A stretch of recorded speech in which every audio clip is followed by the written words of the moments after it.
John knelt on the cold hardwood floor of his one-bedroom apartment in Chicago, the city lights flickering through the blinds like distant stars mocking his desperation. "God, please make me normal," he whispered for the 100th time that month, his voice cracking under the weight of years of denial. But the door slammed open without a knock, and there was David, his best friend since college, standing there with rain dripping from his jacket and a look of raw determination in his eyes that John had never seen before. "I can't do this anymore, John. I know you're struggling, and I can't watch you destroy yourself any longer," David said, his voice steady but filled with emotion that hit John like a wave. John's hands trembled as he pushed himself up from the floor, the prayer book he had clutched sliding across the worn rug.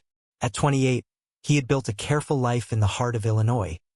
A solid marketing job downtown, Sunday brunches with his conservative parents in the suburbs, and a circle of friends who never suspected the truth he buried so deep it sometimes felt like it was suffocating him. David, 30 now and teaching history at a local high school, had always been the steady one, the guy who listened without judgment even when John changed the subject every time feelings came up.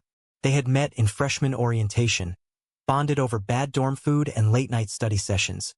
But somewhere along the way David's quiet support had turned into something John refused to name. Tonight the rain pounded against the windows like an accusation. John wiped his face, trying to steady his breathing. "David, it's late. You should go home." But David stepped inside, closing the door gently behind him, water pooling at his feet. "I've seen the way you look at me when you think I'm not paying attention. And I've heard you pray like this before, through the thin walls when we shared that apartment in college. You're not fooling anyone, least of all yourself." John's chest tightened. Memories flooded back. Family dinners where his mother pushed him toward the neighbor's daughter, church sermons that left him feeling like an outsider in his own skin, and the constant fear at work that one wrong glance could cost him the promotion he had fought for. America was supposed to be the land of the free, yet every headline about rights and backlash reminded him how fragile that freedom felt for someone like him. David shrugged off his wet jacket and sat on the edge of the couch, his presence filling the small room with a warmth John had tried to ignore for years. "Talk to me. Not as the guy who fixes your computer or grabs coffee with you on Tuesdays. As someone who cares." John sank into the armchair opposite him, the words he had rehearsed in his head for a decade finally breaking free in halting sentences. He spoke of the guilt that followed every fleeting attraction, the nights he had dated women to please his parents, the way he had convinced himself that prayer would fix what he saw as broken. David listened without interruption, his eyes never leaving John's face. When John finally fell silent, David reached across the space between them and took his hand. "You're not broken, John. You're human.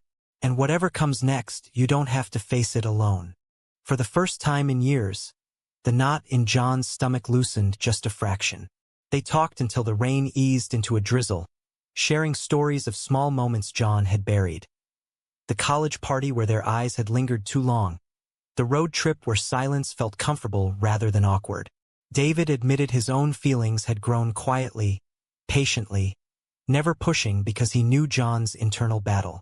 As the clock ticked past midnight, John felt a spark of something new. Not fear exactly, but possibility. Yet the weight of what this meant pressed on him still. The family who would never understand, the friends who might turn away, the society that whispered judgments in every polite smile. "I don't know if I can do this, David," he said at last, voice barely above a whisper. David squeezed his hand once more. "You don't have to know tonight. Just know you're not praying to change who you are anymore." The words hung in the air as they sat together in the quiet apartment, the city outside moving on while John's world had quietly begun to shift. The next morning sunlight sliced through the blinds, waking John with a headache that matched the storm still raging inside him. He stared at the ceiling, replaying every word from the night before, the way David's hand had felt steady in his own. David had left around 2 a.m. with a simple, "Call me when you're ready." But the emptiness in the apartment now felt heavier than before. John showered quickly, dressed in his usual button-down and slacks for the office, and tried to push the conversation into the back of his mind. Work waited. A team meeting on the new campaign for a Midwest insurance client, numbers and strategies that demanded focus he could barely summon.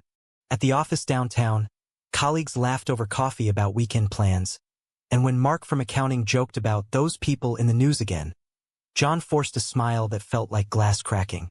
No one knew. No one had ever known. He had built walls so high that even David had only glimpsed the cracks last night. During lunch, he stared at his phone, thumb hovering over David's contact. Instead, he called his mother. "Honey, your father and I were just talking about Thanksgiving. We invited the Millers, and their daughter Emily is single again. She's such a nice girl. Stable job at the bank." John's stomach twisted.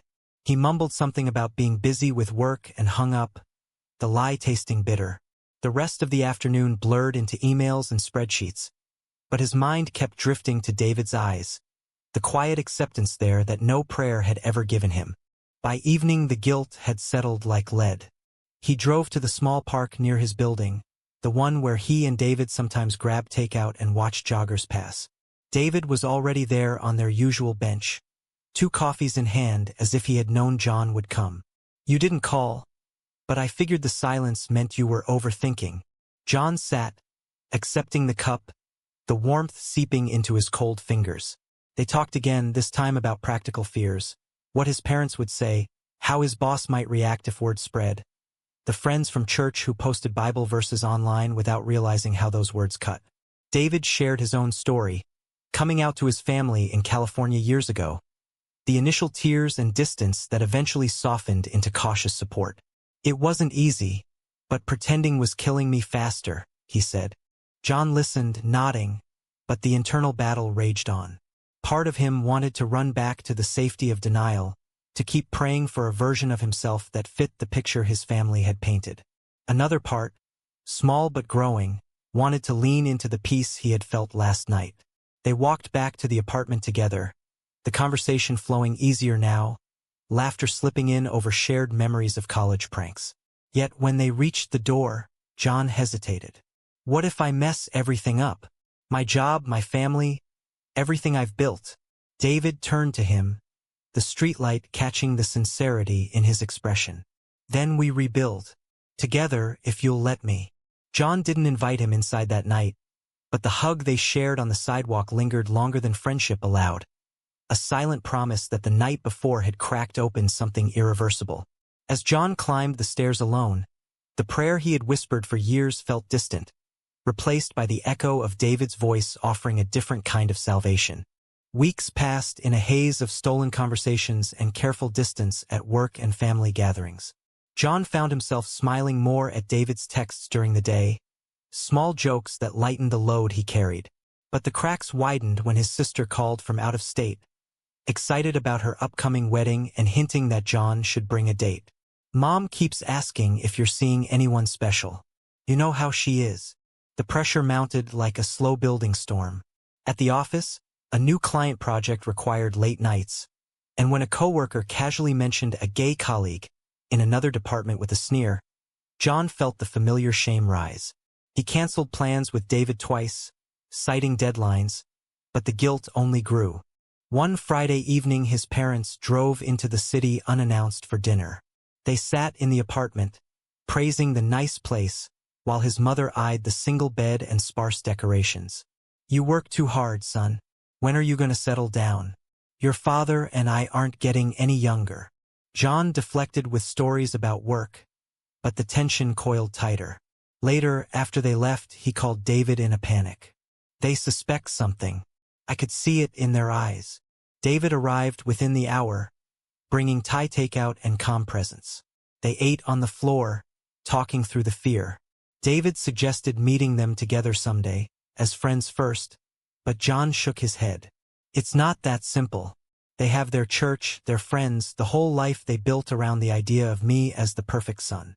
Misunderstanding crept in when John's old college roommate visited for a weekend.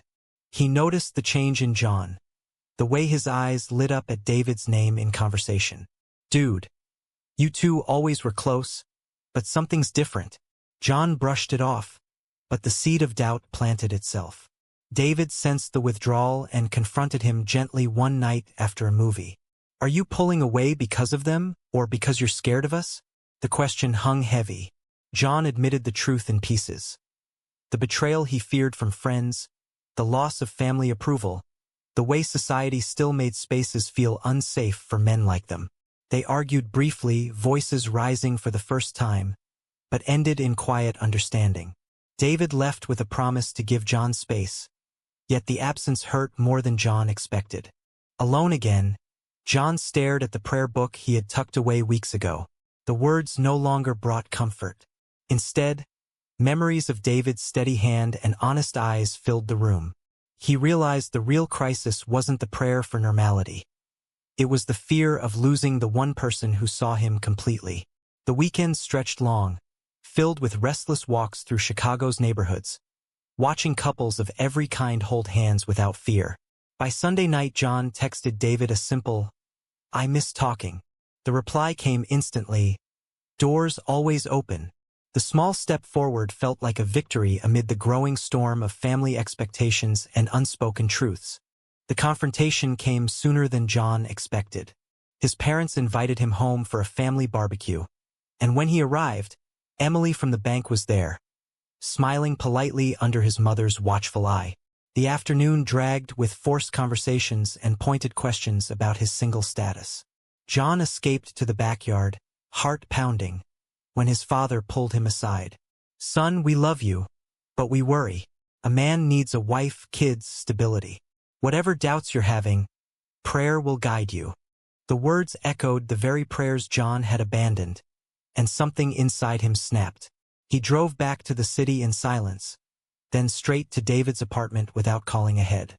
David opened the door in surprise, still grading papers at the kitchen table. John stepped inside and let the words tumble out. The barbecue, his father's sermon, the suffocating weight of pretending. David listened, then pulled him into a hug that dissolved the last barriers. They talked late into the night about next steps, about coming out slowly, about the risks and rewards. But betrayal struck the next day at work. Mark from accounting had overheard a phone call and spread rumors in hushed tones. By afternoon, the office buzzed with sidelong glances. John's boss called him in, not to fire him, but to warn, "Keep it professional. Clients might not understand." The humiliation burned. John left early, driving aimlessly until he found himself at the lakefront, wind whipping off the water. David met him there after school, and they walked the path together, hands brushing but never quite holding in public. John shared the office tension, the fear of losing his livelihood. David offered perspective from his own teaching job, where he had faced similar whispers but stood firm. Sacrifice is part of it, but so is the freedom on the other side. That evening at John's apartment, they cooked dinner together, the domestic normalcy a balm against the chaos.